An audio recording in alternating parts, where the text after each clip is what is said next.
It also must take a proper punishment, give a strict punishment to the person who found guilty.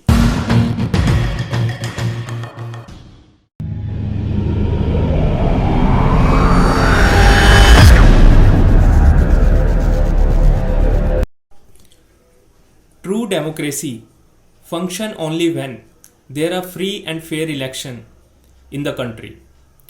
My dear friends, today I am going to talk about electoral reform. It refers to the introduction of the practicing for the betterment of election, clean politics and a true representation of people. So why I am talking about it? Currently, our Election Commissioner of India, Mr. Sushil Chandra, has written a letter to Law Minister Ravi Shankar Prasad to take a speedy action for the electoral reform proposal pending with the government. So why it is needed? Free and fair election constitute a foundation for the democracy, which automatically reflect the will of people, and electoral reform contribute for a corruption free, clean politics and true representation for the people. But currently we are facing many challenges and we have to solve it. I want to mention some challenge.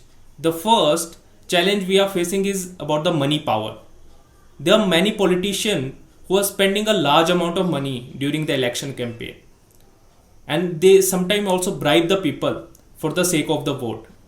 In my opinion, ECI must set up a limit for the money to be spent during the election and must take a proper record of the money spent during the election. And it also must take a proper punishment, give a strict punishment to the person who found guilty. The second challenge we are facing is the lack of educated politician. See, there are many candidates who are not professionally educated. So in my opinion, ECI must set up a proper education qualification criteria in order to get a candidate who only work for the betterment and development of nation. The third point I want to mention is the criminalization of politics. There are many politicians who are of a criminal background and they only work for their profit. So in my opinion, ECI must take a proper background check and give a strict punishment to whom they found guilty. At last, I want to conclude that India has changed since 1951, and I believe in future India will get a leader, or the people of India will get a candidate who only work for the betterment of people and for the development of nation. Thank you.